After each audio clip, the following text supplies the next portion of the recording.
Assalamualaikum warahmatullahi wabarakatuh. Salam guru penggerak. Izinkan saya di sini untuk mempresentasikan rancangan tindakan perubahan pada modul 1.3A6 tentang demonstrasi kontekstual prakarsa perubahan terhadap rancangan tindakan perubahan pada tahap Bagja. Sebelumnya, perkenalkan, nama saya adalah Rianti Astriani Sofyan dari SMA Negeri 32 Garut, calon guru penggerak angkatan 8. Di sini saya akan presentasikan rancangan tindakan perubahan berdasarkan tahapan Bagja untuk mulai melakukan perubahan pada diri sendiri sehingga semakin berdaya dalam berpihak pada murid, yaitu pada prakarsa perubahan membentuk jiwa yang berkarakter, berwujudkan murid mandiri, inovatif, dan kreatif. Pada tahapan ini sebelumnya fasilitator yaitu Bapak Ibu Mama Halimah dan pelajar praktek yaitu Bapak Adik Herdiana. Pada tahapan Bagja ini, pada B, buat pertanyaan. Pertanyaan utama itu apa yang harus saya lakukan untuk mencetak siswa yang berkarakter, mandiri, inovatif, kreatif sesuai dengan profil Pancasila. Nah, tindakan yang harus saya lakukan pada pertanyaan tadi, yang pertama, 1, harus mengikuti pelatihan pembelajaran yang berinovatif dalam penggunaan aplikasi pembelajaran yang interaktif. Yang kedua, mencari informasi kebutuhan siswa yang dimiliki sesuai dengan kemampuan masing-masing. Yang ketiga, mencari ide-ide yang kreatif. Nah, pada tahapan B ini adalah buat pertanyaan utama. Selanjutnya, pada A. Pada tahapan A, ambil pelajaran. Nah, pada ambil pelajaran ada pertanyaan. Bagaimana cara membentuk siswa yang berkarakter tersebut? Yang kedua, hal-hal apa saja yang harus dilakukan untuk melatih siswa supaya inovatif dan kreatif dan mandiri juga. Nah, di sini tindakan yang harus dilakukan pada pertanyaan tadi, yang pertama, saya harus membuat dulu program harian, mingguan, dan bulanan. Program harian dan bulan ini untuk membiasakan dan membentuk karakter siswa tersebut. Contohnya seperti pembiasaan program harian seperti bangun pagi, terus religiusnya itu mengaji setiap sebelum pembelajaran dimulai. Nah, itu adalah program hariannya dan lain-lainnya. Dan mingguan juga ada seperti sholat duha bersama-sama, dan program bulanannya pada profil Pancasila religius ini adanya pengajian setiap 1 bulan sekali. Nah, selanjutnya bagaimana hal-hal apa saja yang harus dilakukan dalam melatih siswa supaya inovatif dan kreatif mandiri. Nah, di sini kita memberikan contoh atau teladan yang baik untuk siswa ya. Kita sebagai guru saya memberikan contoh. Yang kedua, yang ketiga, menyampaikan pesan moral pada siswa. Yang keempat, memberikan penghargaan dan apresiasi. Yang kelima, bersikap jujur dan terbuka. Yang keenam, memberikan inspirasi. Nah, di sini apakah dengan hal-hal harus selain itu ada lagi tidak untuk melakukan hal-hal supaya siswa itu mandiri dan inovatif ya. Yang selanjutnya adalah melatih public speaking pada siswa. Pada pelatihan public speaking ini merupakan salah satu supaya siswa bisa lebih berani untuk mengobrol atau berbicara di depan umum. Nah, ini siswa dilatih untuk bisa percaya diri dalam berbicara, khususnya berbicara di depan umum. Keterampilan ini tidak dapat dimiliki begitu saja, butuh latihan untuk membuat diri menjadi terbiasa dan percaya diri. Guru punya peran penting untuk mengembangkan kemampuan public speaking pada siswa.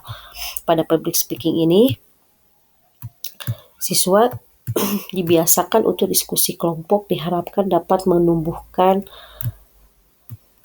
kepada speaking ini, siswa lebih percaya diri dan menyampaikan ide-ide kreatif yang mereka miliki, dan mereka juga cepat beradaptasi dengan lingkungan serta cepat membangun hubungan yang baik dengan orang lain. Guru dapat membantu siswa melatih kemampuan public speaking di kelas dengan membiasakan diri untuk melakukan presentasi atau mendorong siswa berani berpendapat saat berdiskusi.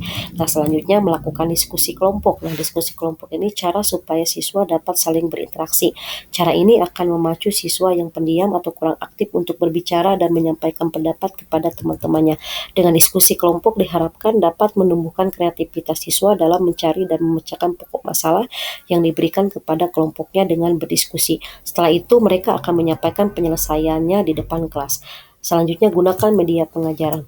Karena di sini adalah dalam belajar di kelas jangan hanya terpatok pada buku pelajaran dan berbagai belajar secara konvensional. Di sekolah, guru bisa menggunakan alat peraga dalam pengajaran. Contoh media pengajaran adalah seperti berbagai bentuk aplikasi online seperti Quizzes, Jamboard, terus Kahoot. Nah, itu adalah salah satu aplikasi media pembelajaran supaya lebih mudah dimengerti dan siswa lebih senang untuk belajarnya.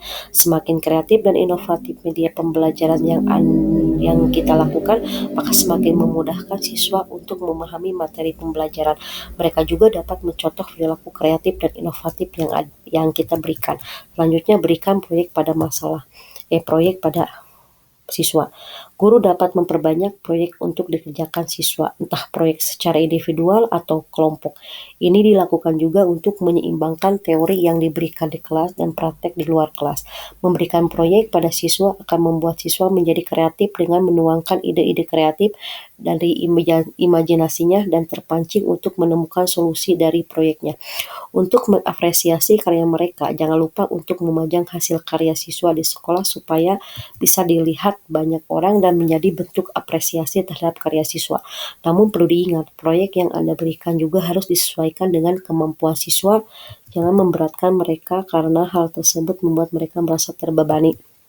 Selanjutnya, atur kelas yang fleksibel. Penataan bangku dan meja yang biasa, yaitu siswa duduk berderet dan membentuk kotak dengan guru dan papan tulis di depan. Kelas digunakan saat mendengarkan penjelasan dari guru saja, tetapi kondisi ini diubah saat ada kegiatan tugas kelompok atau diskusi. Nah, supaya lebih efektif, tata bangku dan meja sesuai kebutuhan aktivitas siswa dalam kelas, maka bangku dan meja itu ditata melingkar. Jadi saat siswa berpresentasi bisa di tengah dan fokus ke satu titik. Dengan ini diskusi, partisipasi siswa dalam tugas praktek dan evaluasi pelajaran akan lebih aktif juga.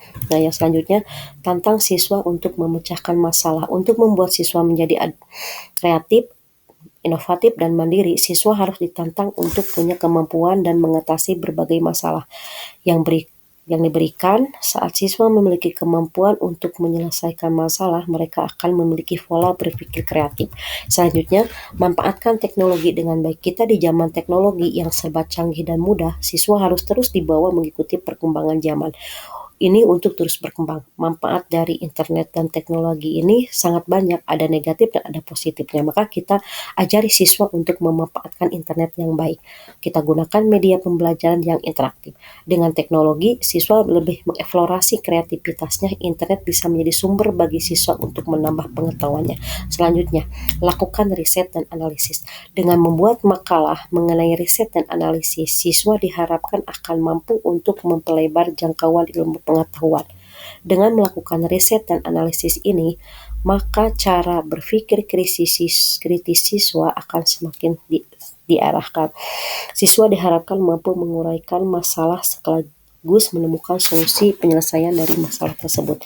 Nah, itulah bagaimana cara menciptakan siswa yang mandiri, kreatif, dan inovatif yang bisa kita lakukan atau diterapkan dalam kegiatan pembelajaran di kelas. Kita juga bisa mencatat perkembangan siswa untuk melihat perubahan baik dalam diri mereka dan mengetahui apa cara-cara yang saya akan lakukan selama ini juga cukup efektif dan membuahkan hasil atau perlu dievaluasi lebih lanjut. Nah, selanjutnya pada tahapan selanjutnya yaitu G. Gali mimpi. Nah, pada gali mimpi ini, pertanyaannya apa saja yang harus dilakukan apabila strategi tersebut berjalan. Nah, bagaimana perasaan saya ketika sudah mencetak siswa yang berkarakter kreatif dan inovatif. Selanjutnya, apa saja yang baru setelah melakukan hal-hal yang baru setelah membentuk siswa yang kreatif dan inovatif. Dan selanjutnya, apa hal-hal atau sumber daya yang kita bayangkan akan tersedia untuk mempertahankan siswa yang berkarakter inovatif dan kreatif. Nah, pada tindakan-tindakan pertanyaan tadi, ada pun tindakan yang harus saya lakukan. Yang pertama, hal yang harus perlu dilakukan yaitu terus mengevaluasi setiap kegiatan. Yang kedua, memajang semua karya kegiatan siswa. Yang keempat, memberikan penghargaan kepada siswa. Yang keempat, memberikan inspirasi lain. Yang kelima, membuat program yang berkesinambungan supaya ketika pada evaluasi apakah ini ditindak lanjut atau bagaimana, itu harus ada program lebih lanjutnya. Nah, selanjutnya pada C, jabarkan rencana. Maka di sini kita jabarkan rencana, apakah langkah yang paling sederhana yang bisa dilakukan, yang selanjutnya berapa lama target untuk mencetak siswa yang berkarakter kreatif dan inovatif. Selanjutnya apa tindakan-tindakan yang bisa mendukung pembentukan karakter siswa yang kreatif dan inovatif. Selanjutnya bagaimana mengukur kemajuan dan melanjutkan langkah. Yang kelima, bagaimana cara untuk saling menyemangati usaha bersama mencapai karakter siswa yang kreatif dan inovatif. Nah, pada pertanyaan itu kita harus melakukan tindakan. Nah, tindakan pertanyaan tadi, maka di sini ada tindakan yang pertama, membuat capaian program yang terlaksana untuk setiap bulannya. Yang kedua, membuat catatan besar target yang akan dicapai per semester atau per bulan di buku khusus. Jadi kita harus memiliki buku catatan khusus tercapai atau tidaknya. Kalau tercapai, ya kita evaluasi lagi. Kalau tidak tercapai berarti kita dilanjutkan pada program selanjutnya. Selanjutnya menyediakan sarana dan prasarana kebutuhan siswa. Selanjutnya membuat rapat bulanan dengan pihak yang bersangkutan. Jadi kita mengadakan rapat bulanan, kita mengevaluasinya pada kegiatan tersebut. Selanjutnya saling berkomunikasi dengan pihak yang terlibat. Nah, ini ya harus kerjasamanya di antara ini supaya visi kita itu tercapai. Nah, pada A, atur eksekusi. Maka ketika kita mempunyai suatu program atau kegiatan atau visi, maka kita pada tahapan-tahapan tersebut baru kita atur eksekusi. Nah, pada atur eksekusi ini siapa yang bisa mengarahkan dan memantau kegiatan dalam pembentukan tersebut. Nah, yang terlibat ini yaitu kepala sekolah, wakasek, dan guru serta staf TU. Kenapa ini semua terlibat? Karena visi itu bukan untuk sendiri atau perorangan, tetapi untuk semua yang ada di lingkungan sekolah. Selanjutnya, siapa saja yang akan saya libatkan dalam mewujudkan rencana ini? Yang saya akan libatkan semua pihak ya, mengajak semua pembina ekstra dan guru atau pemata pelajaran yang memiliki keinginan yang sama yang berperan untuk membentuk kebiasaan pada siswa. Kapan usaha mencapai pembentukan jiwa yang berkarakter yang inovatif dan kreatif akan dimulai dilakukan. Ini dilakukan pada awal tahun pembelajaran, tidak instan, tetapi harus melalui beberapa proses dulu karena pembentukan karakter siswa itu tidak hanya di sekolah saja, tidak hanya 1 tahun, 2 tahun, atau 3 tahun. Pembentukan karakter itu harus selamanya. Ketika keluar sekolah juga siswa harus mempunyai karakter apa yang kita harapkan nantinya. Nah, bagaimana pencatatan kemajuan program untuk mencapai jiwa yang berkarakter tersebut? Nah, bagaimana pencatatan kemajuannya? Kita diadakan rapat membentuk komunitas kolaborasi ekstra dan belajar yang dilakukan secara rutin per minggu atau per bulan. Berarti ini ada rapat, ada pertemuan ya. Bagaimana tahapan-tahapan visi kita itu tercapai atau tidaknya? Siapa yang menampung curhatan tentang kesulitan-kesulitan dalam melakukan program tersebut?